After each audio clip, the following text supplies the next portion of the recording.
less recreation, and more life-altering. As family secrets come spilling out, dads turn out not to be dads, births turn out to be adoptions, siblings turn out to be parents, cousins turn out to be siblings. You name it, we've got it. This happened to me. I had a non-paternal experience when I found out that the man who raised me wasn't my biological father. I'm called an NPE.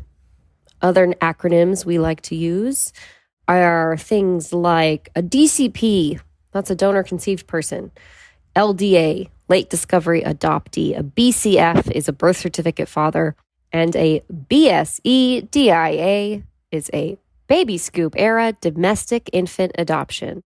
There's more than that, but I won't drown you in all of them for right now. Just hang around long enough, and I think you'll pick up on all the ways we try to communicate and categorize these common themes that come up again and again. So, how are you? I was about to mention the heat and ask if you're also somewhere hot, but you guys, when did I become such an old fart and all I want to do is talk about the weather? Like, let's get over it. There's got to be something more interesting going on in my life, in your life, than the heat. Oh, Margot just turned 4, so that's significant because I was pregnant with her in the season 1 of this podcast. So if that makes you feel like time is flying, you're correct. Time is flying. Time is also flying as we count down to the 100th episode of this podcast. Today is episode 95. It's episode 95, and I need to start planning a party. I love cakes. I will embrace any opportunity out there to enjoy a cake. And I think 100 episodes is a good reason. And especially since, and I know you've been listening to me talk about this, I'm just not sure what's happening for next season. It may be my last season of the podcast being just like this. So I want cake. But I don't mean to put the cart before the horse here. Today, I talk with a woman named Kristin. She and I actually tried to connect at the Untangling Our Roots Summit in Kentucky, but we kept missing each other. I was like putting my traveling on Instagram as I got there, and she kept messaging me that she was right behind me. Like my plane would land, and then her plane would land, and then I would take off, and then she would take off. Very funny. So it was excellent to make it happen this way. What do I want to say about Kristin's story? I found parts of it shocking. I suspect a lot of you will too, not just in the twists and turns of her DNA discovery, but in the way that she's so unabashed about her hurt and anger. There are times when I interview people that I wish I was better at asking hard questions in the moment, or better about confronting people about what they're saying. I don't have the die-heartedness of a journalist to just really push, I get worried about offending people, and I want them to like me. And honestly, sometimes I just don't know what to say. I had a lot of those moments when I was talking with Kristin. And that's all I'm going to say about it. Listeners, spend a little time with me and Kristin. See how you feel or what you think you'd say or ask if you had the opportunity. Warning in case you've got little kids around the room or you're sensitive yourself, there are a lot of F words in this episode. I'll see you in a little bit. I'm Eve Sturgis. This is Everything's Relative. Thanks for listening. Okay, so every time I point to you, you say something cool, okay? Hey, Dallas, do you want to make a podcast? Yeah, sure. Spotify's got a platform that lets you make one super easily, then distribute it everywhere and even earn money. Wow, that's awesome. All in one place for free. It's called Spotify for Podcasters. And here's how it works. Spotify for Podcasters. I don't know how it works. It's okay. Spotify for Podcasters lets you record and edit podcasts right from your phone or computer. So no matter what your setup is like, you can start creating today. Cool. Can we set it up now? Yeah, and then you can distribute your podcast to Spotify and everywhere else podcasts are heard. Awesome. Video podcasts are also available on Spotify. With Spotify for Podcasters, you can earn money in a variety of ways, including ads and podcast subscriptions. And best of all, it's totally free with no catch. Wow, I'll download it right now. Ever since I discovered Spotify for Podcasters, food tastes better, wine tastes sweeter, and I'm a better mother to Dallas. Isn't that true? Yep. I highly recommend you give it a try. Download the Spotify for Podcasters app or go to www.spotify.com/podcasters to get started. Wait, are you gaming? On a Chromebook? Yep. It's got a high-res 120Hz display, plus this killer RGB keyboard. And I can access thousands of games anytime, anywhere. Stop playing. What? Get out of here. Huh? Yeah, I want you to stop playing and get out of here so I can game on that Chromebook. Got it. Discover the ultimate cloud gaming machine, a new kind of Chromebook. It's Kristin, right? Yes. Not Kirsten. Okay. Yes, Kristin. I get all forms of it, but yeah. You can call me Chris if you'd like. Oh gosh. I don't know. I don't know what I like. All right. So I have not actually formally met you, but I found out in 2017. And when I found one of the Facebook groups in 2018, you were in there. Great. Great for me. Okay, cool. Yeah, right. And I was like, oh my God, oh my God, she's a therapist. I'm a therapist. Oh my God, this is amazing. So I've kind of been following you. And I was in a training that you were in with Jody, and I can never pronounce her last name. Oh, yeah. Klugman Rab. I don't know if that's how you pronounce it, but yes. Oh, years ago. I was just talking with someone about that training and how I was like, that is wild that you were there, because I must have been sensing it, because I was just talking about it and trying to remember who was in it. I think it was August 22nd, and it was I think it was 2019. I got a weird memory. It was 2020 because it was pandemic. Oh, it was August 22nd then. It was a week after I had something happen. So anyway, I've been following you. You're a huge poster. I'm not. And so I've just kind of been following you. And then every time I went to your booth at the convention, you weren't there. Oh my God. And you had no buttons left. And so when I saw this, I had done a support group recently, and it didn't give me quite what I needed. And so when you posted this, I was like, oh my God, this is the universe, because I need to tell my story again. Because when I did I did another podcast a year and a half ago with Alexis. Yeah. And I felt so great after I told my story. Mm-hmm. And so I was like, okay, this is what I kind of need to do again. But yeah, so I was like, oh, well, it was like late at night, I think, maybe, or like in evening. I got a lot of like in the middle of the night messages from people. And then I didn't know if I was allowed, because I had done another one. So I was like, can you do another podcast? I remember that question coming in. Yeah. So that was me. So yeah. So I'm an NPE, and yeah, you probably don't know much, but that's awesome. You got so many people who wanted to be on it. Yeah, I was so excited. I guess I just should put those out more often. People contact me enough to obviously keep the podcast going. But I've never had that many at once. I guess saying it was the last 7 or something really lit a fire for people. Yeah. So how long has your discovery been? 5.5 years. Okay. And so I feel old now. Like in the beginning, I felt like I was like a new baby. And now every time I turn around, people are like, 2021, I found it a year ago. And I'm like, oh, I'm like old now. Old, 5.5 years. Yeah. Yeah. Senior class. Yeah. Thanks. This is great. It was my graduation. Yeah. Oh, so you and I are just like right on the tails of each other. Yeah. And so when I found out, there was nothing. Like I didn't know about anything. And there was no books. There was like maybe one book, like Danny Shapiro's book hadn't even come out. I think it was like Stranger in My Jeans was the only book. Inheritance was out, and Stranger in My Jeans. Yes. And so I was in New York City with my sister on vacation in July of 2018. And one of my friends saw on Good Morning America the story. And then I found that support group, which was life-changing for me. So I think it's awesome now that there's so many resources. It's really fun. It's awesome. Yeah. I even went through a little bit of jealousy of like, where was all this shit when I found out? You know what I mean? Like, so I got through that because I think it's great that we walked uphill both ways. I mean, for real. So I think it's great that there's all these resources now for folks that are just finding out. Yeah. I think they're going to do better mentally. So, oh gosh, I hope so. That would be great if we could see. Yes. We could see, like, really see change in that way. That would be really great. So tell me about growing up. Tell me about where you come from, what your family that you grew up with, or what, I tell me your story. I had a pretty good childhood. I grew up in New York. I'm the youngest of three. We had a great childhood. My mom stayed home. She wasn't your loving, nurturing mother. My dad was great. Our grandparents were involved. I was in dance. We had a really pretty good childhood. We talked about things. I didn't realize until I was an adult that we didn't talk about emotions and things like that. But I have great memories from my childhood. So when you say we talked about things, what do you mean?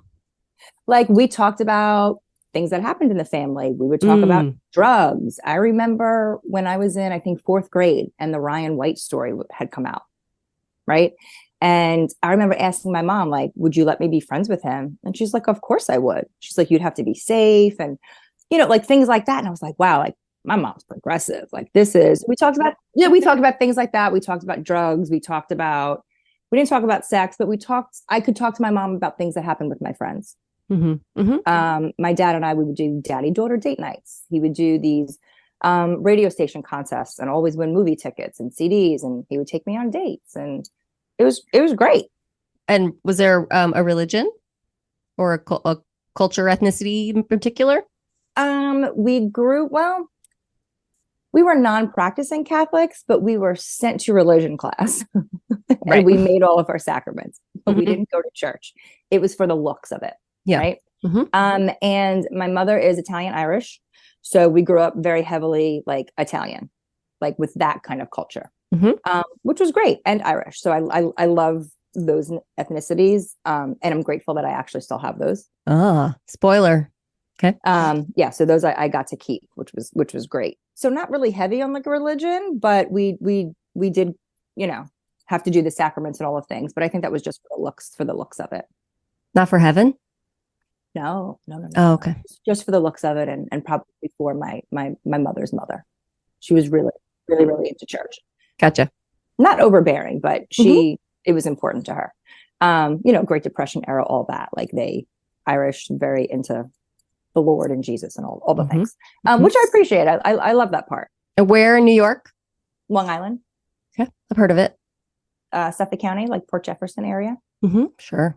North Shore. Yep. I was actually born in Nassau County. So we lived in Long Beach, Long Island.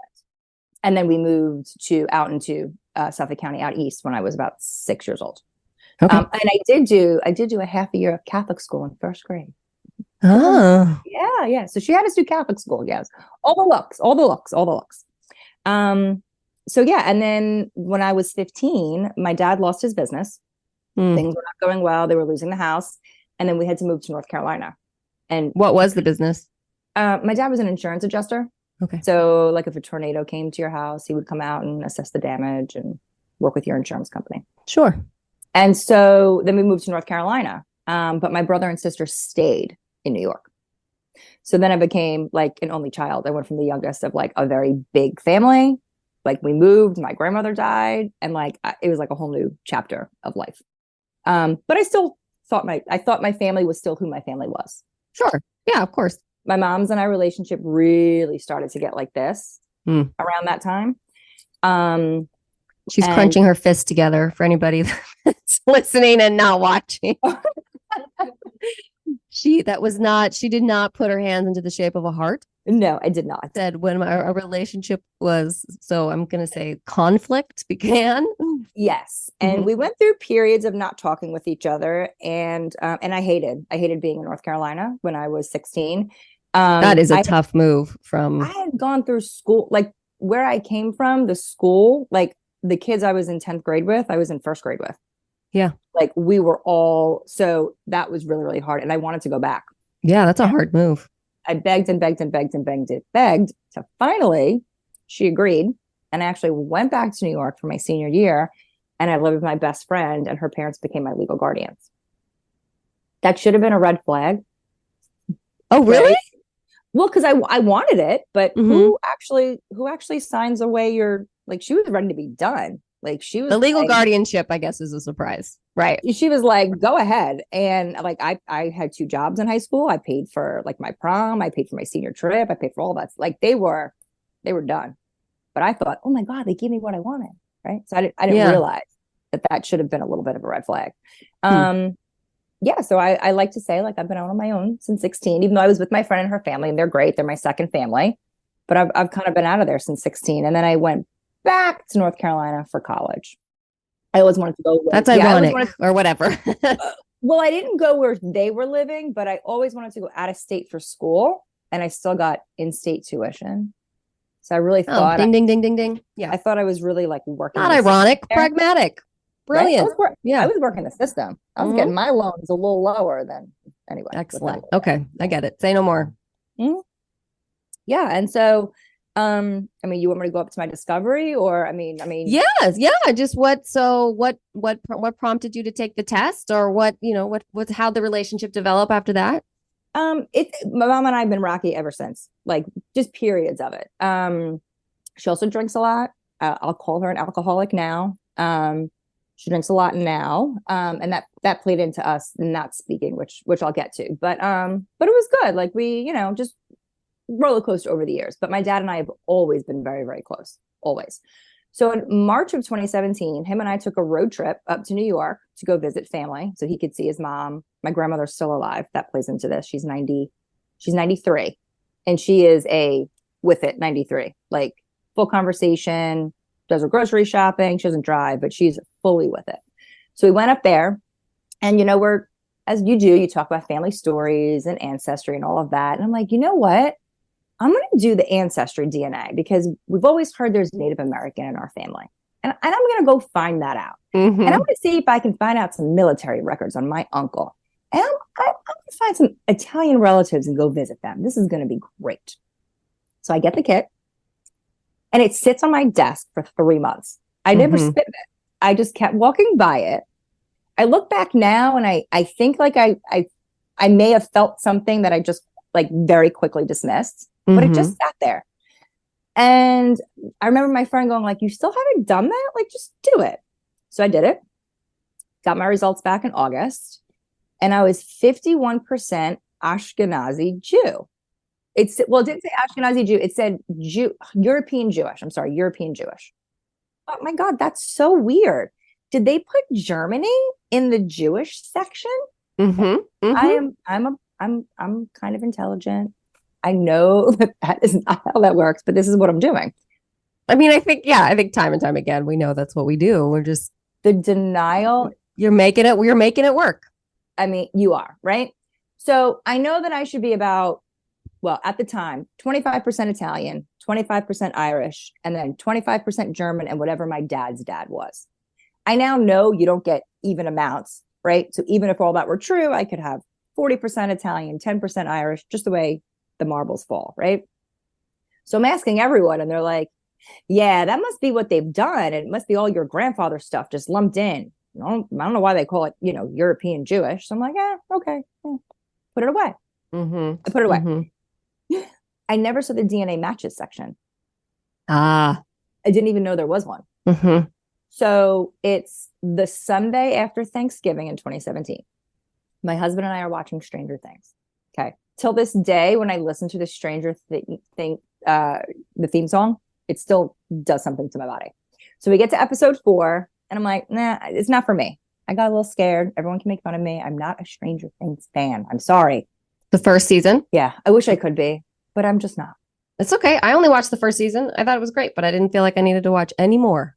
I don't do well with like scary and like suspense. It was for sure the limit. That was as bad as I can tolerate. Like I gotta mute it and like watch it between my fingers. Like, so I'm like, you know what? You watch this. I'm gonna go work on my ancestry stuff. Dun dun dun dun. Dun, dun. Right. So I sit down, I open up my computer, this very computer that I'm on, and I'm like, oh my God, there's matches. This is so cool. So I go and I'm looking. And I'm like everybody else, right? I'm not recognizing any of the names, but I know that there's 2 people on my dad's side that have done their ancestry DNA and I don't see them. And then I type in their username because, I'm going through emails and I'm getting the information. I'm going through and it says you are not a match or they have not taken a test, but I know they've taken a test. Oh, I do have to fill you in on something. Let me stop for a second. Stop. Back it up. Sorry. We look nothing alike. That one. I look nothing like my father. I'm sorry. I don't know why this didn't pop in. I look nothing like my father. I look just like my mom.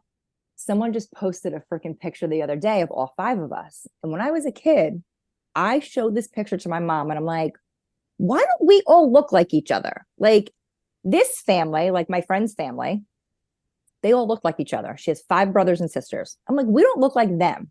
And my mom's like, well, genetics and blah, blah, blah, blah, blah. Mm-hmm. So growing up, people joked that I'm the milkman's kid. As a joke, we all joke about it. I look nothing like my dad. I used to joke as a kid, Mom, I'm going to take a paternity test one day. Like, there's no way. Like, is that really like my dad? We would joke about this over the years. Of course, that's your dad. Da, da, da, da. So when I saw that his cousin and I didn't match, I knew. Wow. I called everybody. Mm-hmm.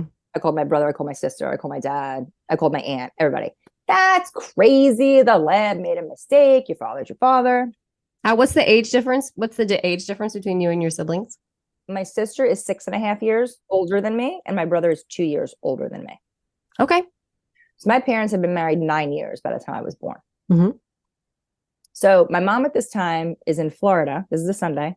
She's with her best friend, who also plays a very big part in the story. And they're getting ready to go on a cruise the next day. So I call my mom. She don't answer her phone. Call her again. She don't answer her phone. I text her. I tell her what happened. She shouldn't respond. Now I launch. So this is what I do. And I still do it to this day. I'm working on it in therapy. When I get hit, I launch. Like there's no, let me stop and meditate and do emotional regulation. Like I tell my clients, I launch. 0 to 60. I said, for the last time I'm going to ask you right now, is Daddy my dad? Is Gary my father?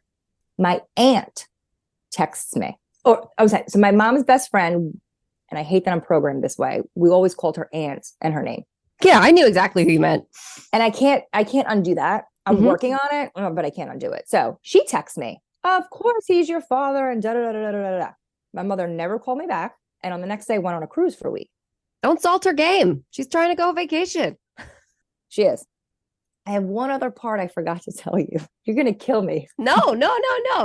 This is what it's like. This is life, man. On the road trip with my dad that I took in March of 2017, on the way home, we're driving. And I'm like, I'm going to do the ancestry DNA test, Dad. Like, seriously, I'm going to find out about your brother. We're going to prove that he's lying about this. And, da, da, da. And he goes, Chris, sometimes people do that and they find out things they don't want to know. I said, Dad, stop. Swear to God. Oh. So when I called him, he wasn't surprised. Uh-huh.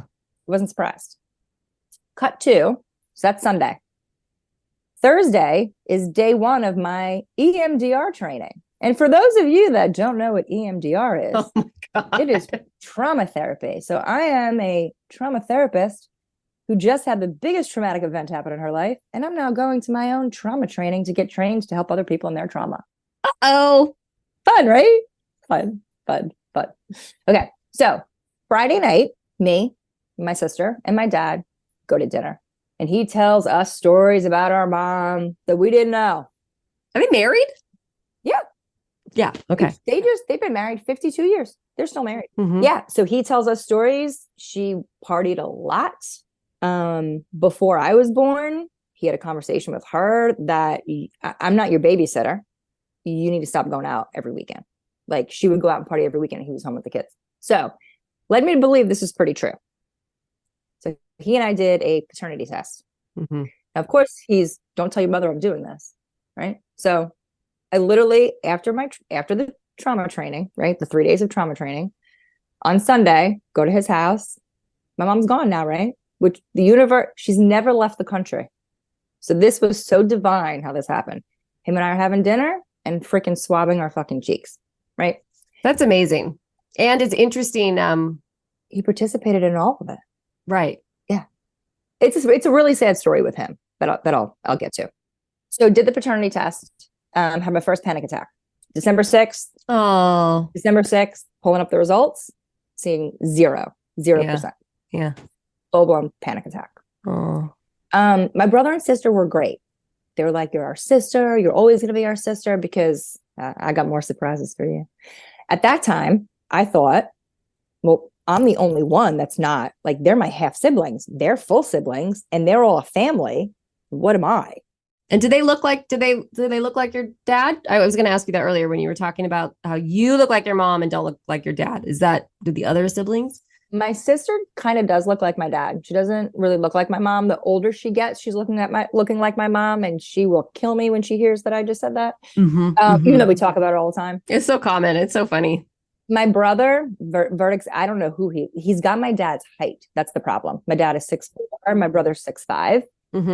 Brother looks very Italian. He actually looks like my mother's brother a lot. But my sister's son looks identical to my brother. Gotcha. Yeah. So anyway, I mean, yeah. So it's not like you were all wildly different, but you still fell out of place. Yes. Compared to other families where there was like an obvious mirror. Right. So then I tell my dad, and I remember looking at his face as he's pulling up I emailed it to him, and he was still shocked a little bit. And he looked at me and he said, listen, you're my daughter and you're always going to be my daughter. This doesn't change anything, which was great. Now I was like, what do I do? And this is where I wish I would have had resources, because like I said, I launched, right? So I went to my mom's house, parked my car on the side of the house, and just sat in the kitchen and waited till she came home from work and just blindsided her. Where was your dad? In his office. Shouldn't have had him there. I did it. If I could go back, I would have done that differently, because he was there. My brain, I didn't give myself 24 hours to process it. Like, I was just in, and no one around me knew what to do. So they couldn't say, like, Chris, take a breath. Maybe we shouldn't go out there and talk to her yet. Like, nobody even knew what to do with me. So she did, what? Yeah, Mom, I did this, and says Daddy's not my dad. I'm shocked. That's her response. I'm shocked. I'm shocked. Does Daddy know? I said, yeah. She's freaking out that my father knows. And starts to panic and almost go into, like, he's going to hurt me. So now I'm comforting her. Sure. She's a narcissist, right? I'm comforting her, but she's got nothing for me. And I'm like, well, I'm going to fucking find out who it is. You tell me you have no clue. I'm going to fucking find out who this is. I don't know how, but I'm going to find out who this man is. You can't do that. You can't do this to another family. Like, what are you talking about? So that started a little bit of the demise of stuff. Okay. So when we found this out, my sister's like, well, I'll go take a DNA test, because there's obviously something wrong. Right. Good for her. Right. Love it. Helping out. How my sister and I, how we have stayed so close, like, is a true testament of our love for each other. Her results come back on December 26th. She don't match the people on my dad's side that she's supposed to match. And she's got all these freaking Italian people that I don't have. Oh, no. And this is where I start to learn about centimorgans. Right. And I'm like, she's legit. Like, she's not Daddy's freaking kid either. What the fuck? Oh no. So we put it away, right? I finally do end up getting a therapist. Wait, what do you mean you put it away? Right. I put it away because, so December 6th, I find out. I confront my mom on December 7th. On December 13th, my cousin, who's my mom's best friend's son, overdoses. Now we're at a funeral. So now we find this out. Me, my sister, my mom, and my dad, after I've just confronted my mother, are on a plane to Fort Lauderdale to go to a fucking funeral. Then we come home and we all celebrate Christmas as a family, because my sister has 2 children. Fabulous. Just fabulous. In a week, my husband and I are going to Disney World on a vacation. We find this out on December 26th. We have to put it aside. There's no way her and I can even start to dig into what that is. But she's seen it. Oh yeah, she's seen it too, and she's like, can't. Yeah. No. Okay. Yeah. I understand. No, I understand that. I just didn't know if. Yeah. Thank you for clarifying. Yep. I'm just I'm imagining that it's you and your sister's eye contact in that moment, and I just can't. That's the part of the story that surprises me, that most people are like, what? Yeah. She's not his either. Okay. So I'm doing all this research, and I'm having a conversation with my mom, because she knows she calls me a dog with a bone. She knows I'm not putting this down, and I'm going to figure out who it was. So I ask her, were you having an affair then? Like, were you having an affair? Like, you know, she looks at me and she goes, not then. Oh. And she was like, I can't talk about this. Your father's in the other room. And we get off the phone. I remember going into the bedroom where my husband was and just telling him, and like our mouths were just dropped. So cut to my sister, my mom, and I, we all go to dinner. Okay. We're going to talk about this. That's one way to do it. I record the entire conversation. I still have not listened to it. And she doesn't know that I recorded it. She comes clean about everything with my sister's father. Oh. Everything. But still holds to, I'm still surprised. I thought that you were Gary's with me. Now, at that time, we tell her, okay, we love you. We're not mad at you. We can't throw stones. We know marriage is hard. We don't know what was going on in your marriage. We don't know what Gary was doing. Who are we to throw stones? That's not what we're going to do. But, you know, we got to be in this together a little bit because we're a little traumatized finding out Gary's not our dad, right? But she's not healthy because she's a narcissist. Desiree, my sister and I, Desiree and I thought that things were going okay. One day in April, what does she say? I'm sorry. This story is stunning me. It's stunning me from like one step to the next. So you're sitting at this restaurant. Is it an Italian restaurant or the red and white checkered tablecloth? Yeah, of course. Okay. Yeah. And there's like breadsticks and there's like those candles. In Burlington, North Carolina. Yes. And it looks like we're in Italy. Yes. I swear to God. That just needs to be a part of it. And and you say, okay, like we don't want to judge you. This is all really shocking. And what does she say in response? Does she understands or she says, I can't believe you girls don't hate me. Mom, we would never hate you. We love you. You're our mother. So we thought this was in February. So we thought things were like, okay. I'm putting quotation marks. I think things are okay. One day in April, my sister and I get a text message from my mother. I don't care. You girls can disparage me, but what you put your father through, and like goes off on us out of nowhere. I probably still have that text message, but I have other ones and it would take me forever to kind of flip through them. So you just yelled at me. What did I tell you I do? You yelled at me. You're going to launch 0 to 60. I go off. And that starts another like, now we're not talking. And now it's harder for my dad and I to have a relationship because my mother and I aren't speaking. I'm not allowed at the house. So when I go with my dad to VA appointments, I now have to park my car at the Home Depot and he has to meet me there. Instead of putting his foot down saying, Chris is coming to the house, right? So you can see the wedge is like starting. Cut to February of 2020. My mother had been complaining she doesn't feel well, her thyroid, this and that, So I'm going with her to all these doctor's appointments. And she's almost has cirrhosis of the liver. Like that's how much she's been drinking. That's how damaged she is. So the doctor's telling her she can't be on it or she can't drink and all the things. And she's agreed not to and all the stuff. Then I find out she's drinking again. And I call her up and I go off on her. I'm like, I'm taking time off of work. I'm doing all of this. You're going to get fucking cirrhosis and you are drinking. I was like, well, then Desiree and I are going to come out there and let's have a conversation about what you do when you bleed out and what's going to happen when your health continues to decline, because that's what's going to happen. She goes, nope, don't come here. I said, fine. You want me out of your life? You don't want me to care about you? She goes, no. I said, fine. And that's when I decided I'm not going to have a relationship with her anymore. So that was February of 2020. So now I'm still trying to have a relationship with my dad while I don't have one with my mom, which is hard. My dad comes to visit me in April of 2020, or maybe it was May of 2020 when restaurants, like you could sit outside. We went to a Mexican restaurant. I explained to him why I don't want her in my life and how him and I are going to have a relationship. And he seems to be on board. So now it's August of 2020. My dad's turning 70. I want to do something really, really big. So I decided to make this birthday video for him where everyone's going to send birthday messages. Well, I'm not speaking to my mom. So to get her to get the video was so enormously difficult, but we got it. Well, my mom's best friend, this woman, can I give her a name? Do I think of her a fake name? What do I? Then maybe just don't give a last name. Okay. I mean, unless it's incredibly unique and everyone, you're like, her name is Lady Gaga. Then we would all know it was like her name's Madonna. No. Yeah, she lives in New York. She's yeah. Her name's Liz. Liz is common. Liz. And Liz. So Liz and my dad have been friends for years also. So they've been friends for 50 something years. When all of this was happening, my sister and I reached out to Liz who said she was going to like help us. And of course we're going to, and like, then we never heard from her again. She's the woman that went on the cruise with your mom. Yes. And they're like this. So, oh, sorry. I keep forgetting to tell you other pieces. Okay. So my sister's father, the real father, Liz introduced them. Liz and her father. I mean, and my sister's biological father. Your sister, she introduced your sister to her biological father, or your mom? No, my mom. So so my mom cheated on my dad with, we'll call him C. Liz is the one who introduced my mother to C.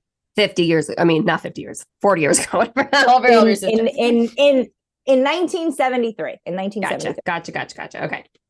And this is coming from my mother's mouth. She said to Liz, but he's not cute. And Liz says, but he drives a caddy. Yeah. He's got money. It's Long Island, you guys. I mean, this isn't, we're in Brooklyn now. We're in this, I mean, we're partying. I mean, they're at some big clubs with some big Italian families. I've seen Summer of Sam. I know what their life was like. Yeah. So my mom initially said no, but then Liz kind of was like, egged it on, right? So I'm like, you're gross and you're kind of evil and I don't really like you. She's kind of a shit starter, huh? A little bit, right? So my sister and I decide not to put Liz in the birthday video. I don't think that's going to go well. I don't know where the audience is with this, but I don't think this is going to go well. I don't see this turning out well. Well, I'll let you be the judge of that. So it is August 14th, 2020. And I decided to Facebook Live my dad watching the video so that everyone can see, because his mom's still alive and everyone who's here, right, can see. It's a pandemic, so everybody can't get together for a big party. Let's remind everybody of that, right? It's 2020, so we can't all there's no big festivities for him. So the best way to get together at that point is a Facebook Live. Right. And so it's me and my husband, my sister, her husband, the 2 kids, and my parents. So I have to be around my mom for this event, but we're not really, I mean, we're surface like interacting because I have to, but we're still not like speaking. So everyone's commenting, this is great, and I'm in the car reading them. Well, Liz goes off about me not being in the video. I've known your just the whole thing. I've known your father in the comments on the live. Okay. Yeah. So everyone can read them. Oh, yeah. So I go back too. I say, oh, you don't want me to put you on blast on here. I'll let you know exactly why I didn't put you in that video. And I don't think you want that, because I'm going to go toe to toe. Here's the problem. You can't do that with a narcissist. You're not going to win. Right. You are not going to win. I said, well, I'll make sure Gary sees these comments tomorrow and we'll let him be the judge of how you spoke to his daughter. Because she called me all kinds of names. She told me I was crazy. She called me a bitch, all these things, right? So I'm like, so my sister hates confrontation. That's surprising to me. I'm the sister that's like, let's go. My oldest sister's like, nope, we're the peacekeeper. We're not doing that. So she's like, stop responding. It's not worth it. That doesn't work for me because I launch. You see red. I am the truth teller. We're not going to do that. So I think I got it in the bag. I'm going to call my dad tomorrow. Liz is going to be in so much fucking trouble. Right. So I FaceTime my dad and I'm starting to explain to him. He goes, I heard. And in walks my mom in the back. She gets in. You didn't put Liz in there because you don't like her. I said, no, I don't like her. And I'm not talking to you. I'm talking to daddy. She starts going off on me, calls me a bitch. My dad does nothing. This is August of 2020. For 3 years, my husband has had to watch me get treated like shit by my family and no support with this DNA stuff. So when he hears my mom call me a bitch, he jumped off the couch. He said, we wouldn't be in this predicament if you would have kept your legs closed. Oh boy. Mm-hmm. Saying a lot of other really vulgar things. Mm-hmm. And my dad and when he said it, I knew I felt something shift, and my dad goes, that's enough. That's enough. That's enough. And we couldn't get off fast enough. So I just shut the computer down. And I actually have that on one of the video cameras that we have in the house. And I just lost it because I knew I lost. I'm like, how did Liz do that? Now at this point, I haven't told anybody in the family because I'm still protecting my mom. She doesn't want anybody to know. When I told her that I told my best friend, she was so mad at me. And I'm like, I have to process this. She doesn't understand that. She wants you to just put it away, act like it didn't happen. So I'm like, well, fuck that. You just did that to me and I'm holding your secret. So I told everybody in the family, except for my grandmother. So I'm thinking, all right, this is going to be a couple weeks, but my dad and I are like, it's my dad. My uncle dies in September. My dad doesn't call to tell me. I'm thinking, okay, maybe he's just really upset. June of 2021. So this is like a couple months after my brother's daughter's graduating high school. And I emailed my dad to say, hey, can we talk? And he writes me back and he goes, talk about what? I said, how we can all coexist at the graduation. I don't think it's a good idea. If you have anything to say, you can call me. And then I find out they're not going to the graduation because I'm going. And I spiral. And then I realize, oh my God, my dad doesn't want anything to do with me. And we have no relationship for 3 years. So throughout this whole DNA discovery, I have no relationship with my mom by my choice, but I lost my relationship with my dad. And I have no relationship with my biological father's family. Have you found them? Yep. Yeah. A year to the day, I found out who my biological father was. Freaking insane. A year to the day. So November 26, 2018, got the last piece.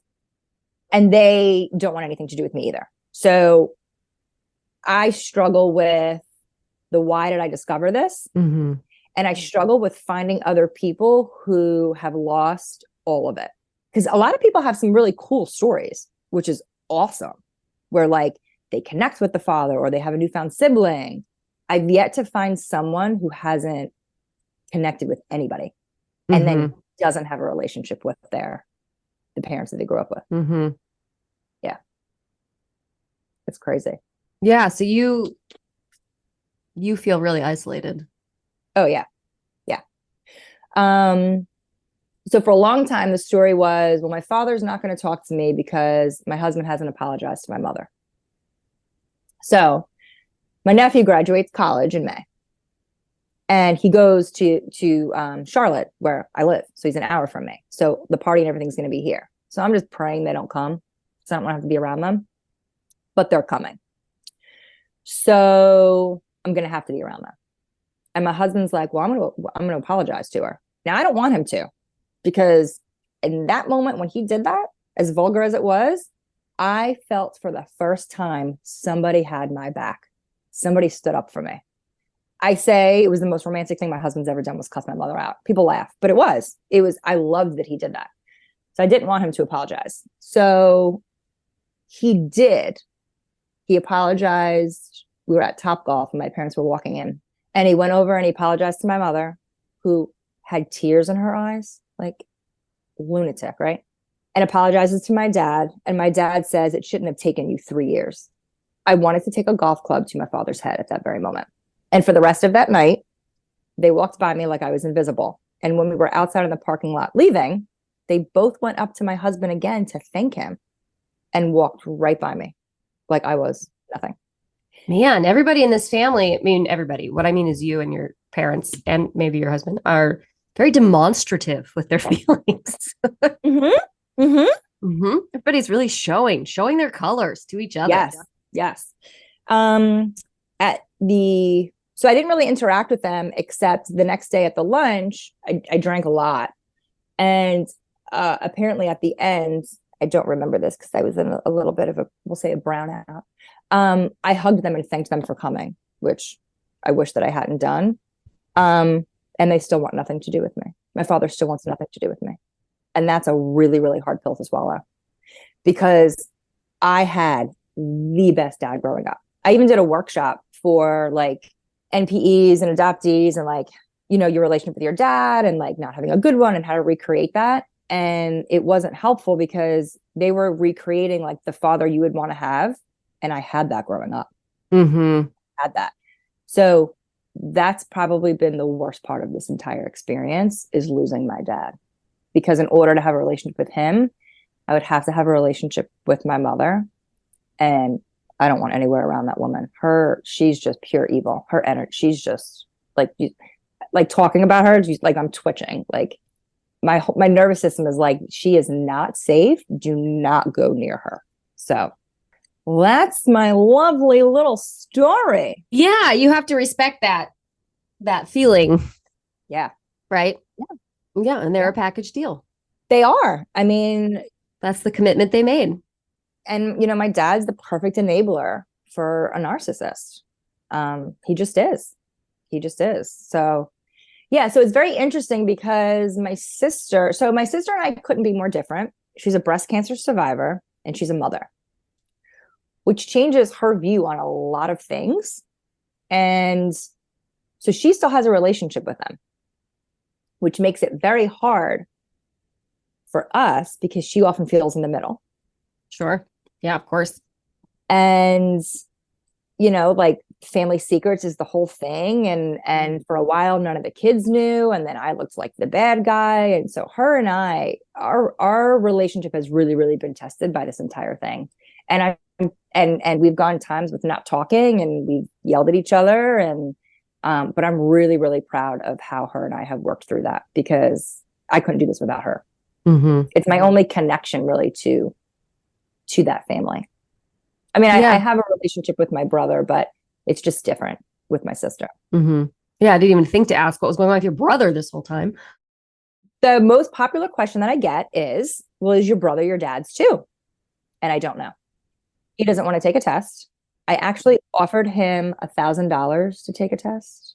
I offered his daughter, who is 20, to take a test.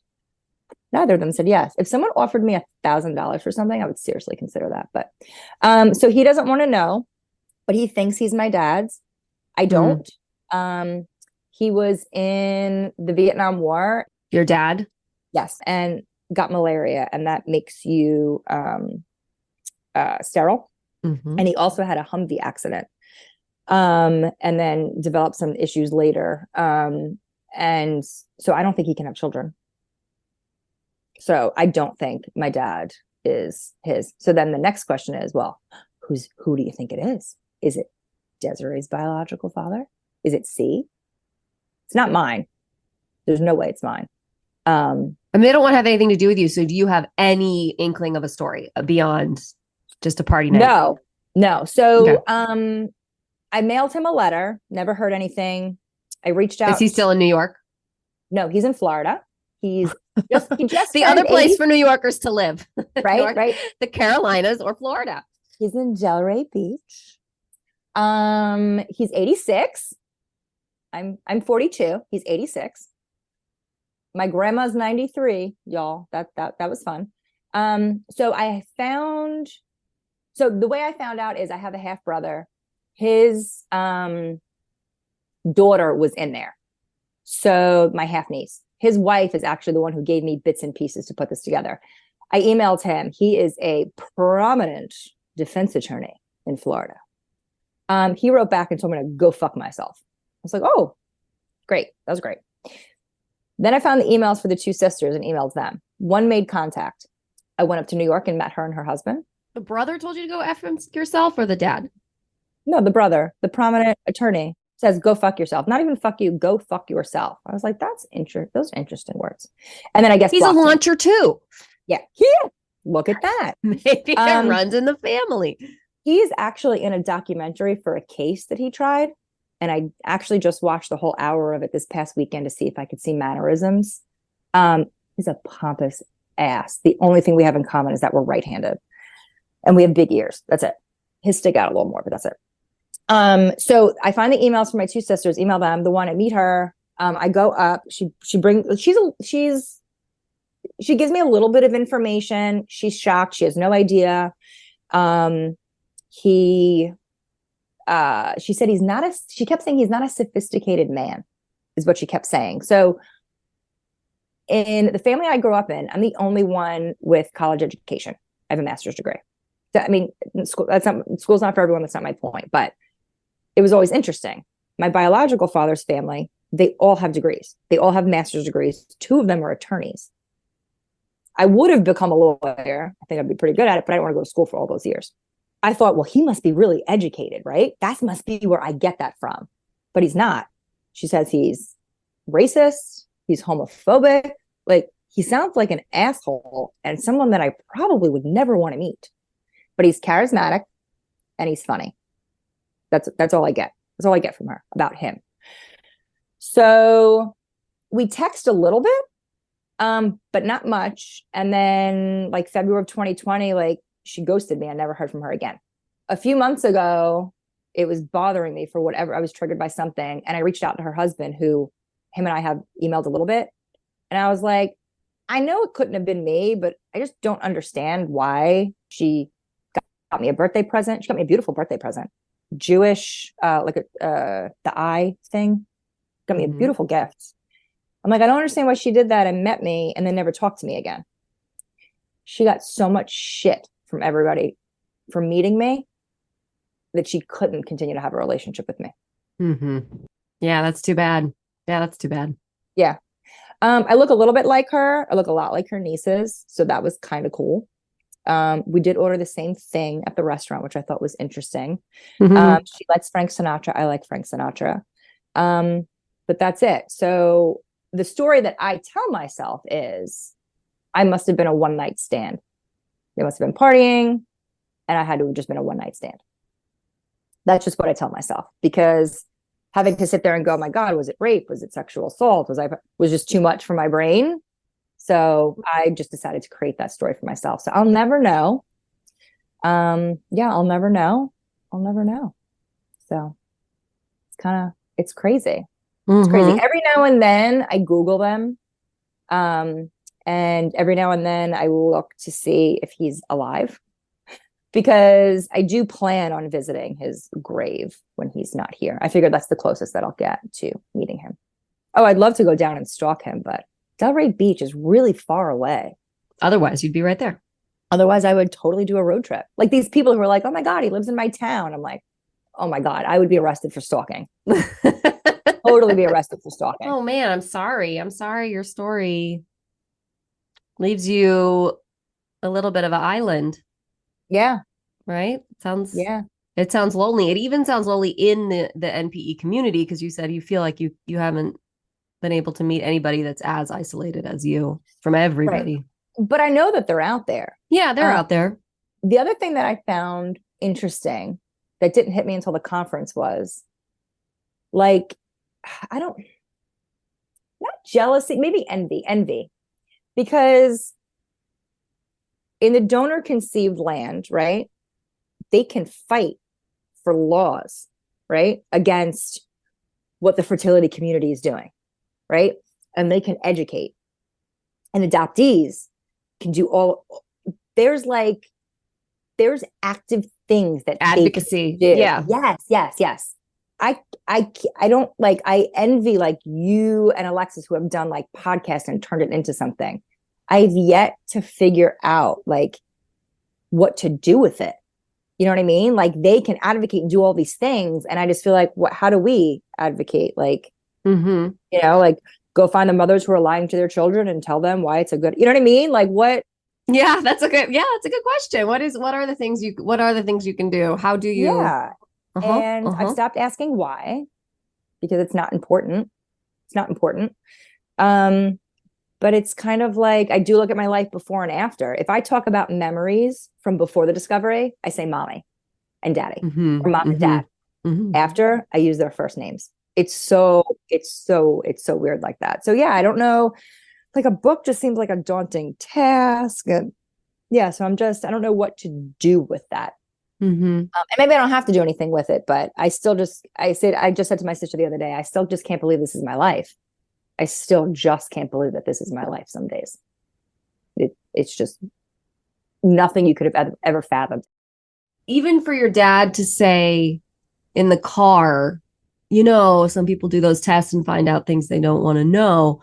I'm sure he didn't even imagine the level of implosion that was going to occur, or hoped it wouldn't happen. Like it was just too scary. So he just, he just shut it down for himself after that comment. And he doesn't know about my sister. Wow. We didn't tell him. Mm-hmm. And she doesn't want to tell him. And for a while I didn't agree because he couldn't understand why we were all fighting. Mm-hmm. Because he was missing this piece. But I wouldn't want him to know that. I mean, I don't know how he stays married to her after I don't know how. I don't know what you had to shove down or do inside your body to do that. I don't. I'm so sick of being in grief.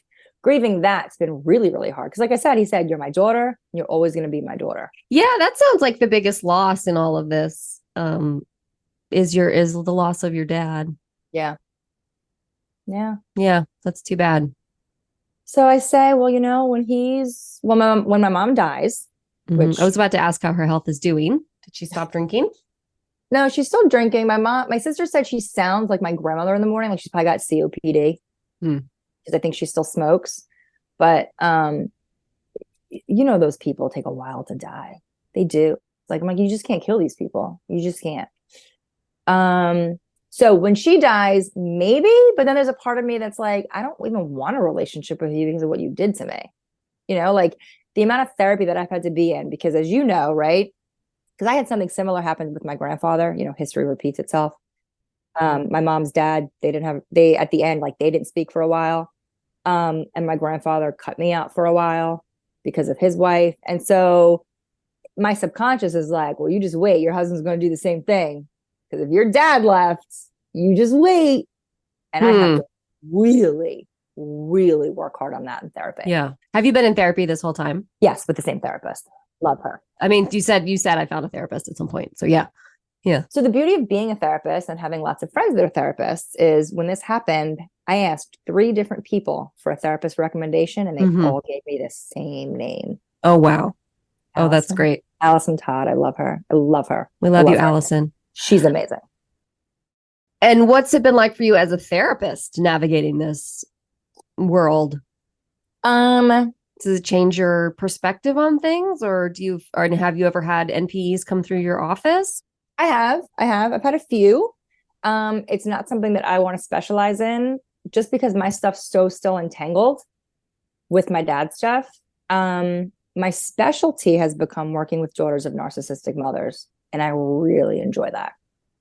I really, really enjoy that.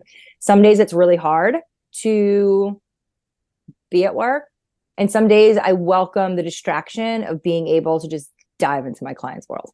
So some days are harder than others. In the beginning, it was hard. I mean, there were days that I had to like take off and not work. And I have the best clients that are flexible with things, but it was hard. It was really, really hard. Yeah, I relate to that. Just coming, especially so it's like 2, right? My DNA discovery and like all of that being like a blur after. But then with the pandemic and then that happening with my dad, it was like I was so sick of being in trauma, right? Because with the pandemic, you're not supposed to be experiencing what your clients are experiencing at the same time, right? So like we're doing that, right? And then I'm going through this whole trauma like with my dad, and like I was, it was a mind fuck. It was a big mind fuck. I didn't have any clients where like it was exactly like the same, right? Where you're like, stop. Can't, right. Can't handle. Right. But I look at people differently now. Ooh, is that? Ooh, I don't think that's her dad. I do that a lot. That a lot. I don't like when people say it makes me a better therapist, because I'm like, I was a pretty good therapist before. What made you become a therapist? How was that? Where did that come from? Where did that come from? I thought I was really good at giving people advice. I was always interested as a kid at why people did what they did. I was just always fascinated by that. And as I became a teenager, as I was talking about, I remember saying like, I feel like everything starts in the home. And so it kind of was like a natural thing. I tried a couple of different majors out in college, but I just found psychology just so fascinating. So fascinating. And I knew that I wanted to talk with people and I didn't want to do research and all of that. So I went right into it. So like I didn't work, and then like I graduated my bachelor's program and then started my master's program on that Monday and went through. And I loved it. Best career. And now I can say the career chose me. Now I can say that. but I was absolutely supposed to be a therapist. So yeah, I just always was interested in people and why they did what they did. My grandfather cheating on my grandmother when I was 12, I think had a lot to do with that. I thought he was perfect and wonderful. I didn't understand why my grandmother like wouldn't divorce him or like took him back. And I just, That would be so confusing for a 12-year-old. I had all these emotions. And so like we talked about it, but like they still had to come to my 8th grade graduation and I was told I had to be nice. And he married his mistress 8 months after my grandmother died and I was forced to go to the wedding. So like those things really impacted me. And then I struggle with depression a lot as a teenager, dealing with all of that. So yeah, I was always interested in why people did what they did. I was just always so interested in that. So yeah, it was just kind of a natural thing to become a therapist. I worked with addiction for a long time, and my mom's alcoholism, like she didn't really drink when we were growing up and as a teenager, like she wasn't drinking all the time. So working in addiction was nice because I didn't have any of that in my family. And that's kind of and then I went into private practice, and that's what led me into doing trauma work. Was realizing like that's what's missing, and they don't teach you that in grad school and all the things. So I think it's just funny that this happened, and then I was doing like my EMDR training that week. Like I had to talk to my facilitator. I couldn't do any of the practice stuff. Like it was, yeah. Wow. Yeah. So as someone that likes to give advice, what do you wish you knew when this all first happened? Or do you wish you did anything differently? Or what advice would you have for somebody? I don't think I wish I did anything differently. I wish I would have had more resources. So for those that find out, just delving into everything and anything that you can. And like if a support group's not right for you at that moment because you don't want to hear other people's stories, then great, don't. There's tons of books. I get the emails for all the different sessions each weekend, as much as that as you can, because that support from others it makes you feel less crazy and you feel less alone. Like I felt like such a normal person when I was in Kentucky. What a weird sentence. I never thought I would say. The slowest elevators, and the bar didn't open until 4. I was like, what? Where are we? I felt so amazing. People could even see a difference in me after that conference. So get with people, listen to these podcasts, listen to people's stories. It will really make you feel less crazy and less alone. That would be and get a therapist. Get a trauma therapist. It doesn't necessarily have to be somebody with NPE experience. Great, if so, but get yourself a therapist. Yeah. Get yourself a trauma therapist.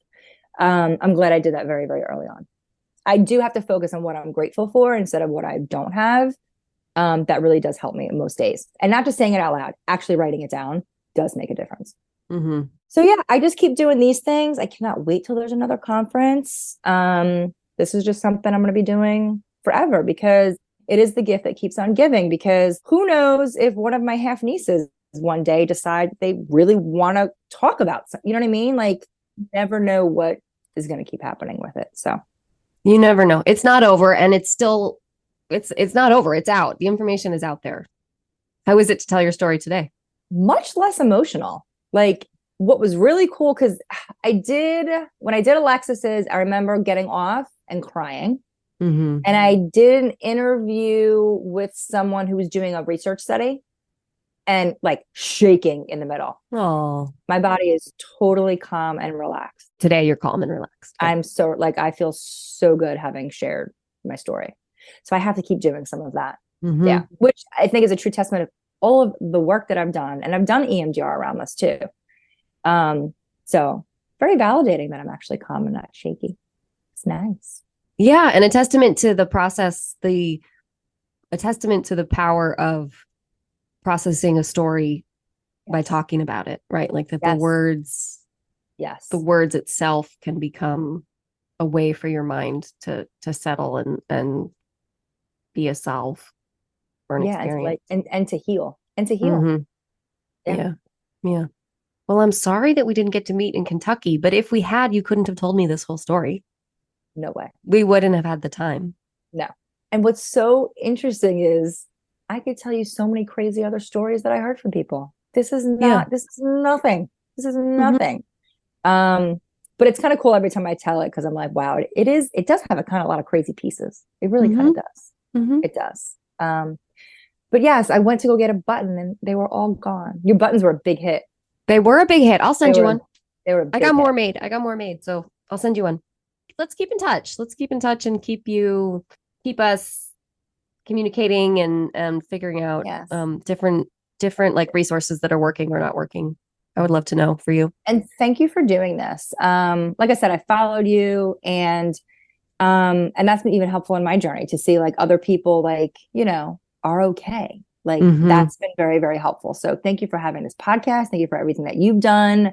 And yeah, everyone's social presence on social media has also been like really, really awesome. So thank you for doing this. This was fabulous. You are helping us to all heal. Thank you. It's totally mutual. Awesome. Thank you so much. This is going to be up so soon. You're welcome. Thanks for having me. Bye. Of course, I want to thank Kristin for spending a Friday afternoon with me. I'm sure she has a very busy schedule, and it's no easy thing to like bare your soul for an hour with a partial stranger. I mean, people sometimes think they feel like they know me, but I'm still really a stranger. And I'm so sorry that she feels alone in our community as someone who's isolated from both parts of her family. I know there are others that feel that way. There's so many different ways to be a misattributed or to have a misattributed parental experience. Kristin isn't the first person to tell me that their unique details keep them from feeling separate, even within the groups. Shame is a powerful through line, for all parties involved. Speaking of shame, I'm not ashamed to promote all the ways you can support me and this podcast if you've been listening. Keep in mind, it takes a hefty load of resources to make this project happen. I love doing it, and I love it when you support me. Bare minimum support, follow me on socials at Everything's Relative Podcast. Share the podcast with your friends. Anything more than that? Man, if you could write a review on Apple Podcasts, or if you could go to my website, everythingsrelativepodcast.com, order a t-shirt or support yourself by ordering the Process Journal, Who Even Am I Anymore, on Amazon. There's so many ways. Reach out if you want to know more ways to support me. My email is eve@everythingsrelativepodcast.com. So look, shameless plug notwithstanding, I truly am grateful for your support and for being with me here on this journey. I will be back next week, episode 96, and maybe some more comments about the weather. In the meantime, keep using hand sanitizer. Watch some old Pee Wee Herman. Rest in peace. And do your best to keep the deer away from the tomato plants. Good luck with that. I'm Eve Sturgis. This is Everything's Relative. Bye-bye. Everything's Relative with Eve Sturgis is produced by Eve Sturgis and Kaylin Egan and edited by Joy Rumor. Logo designed by Ivy McNally, and music is used with permission from Goodbye the Band. Eve is a licensed psychotherapist, but her podcast episodes are not therapy sessions.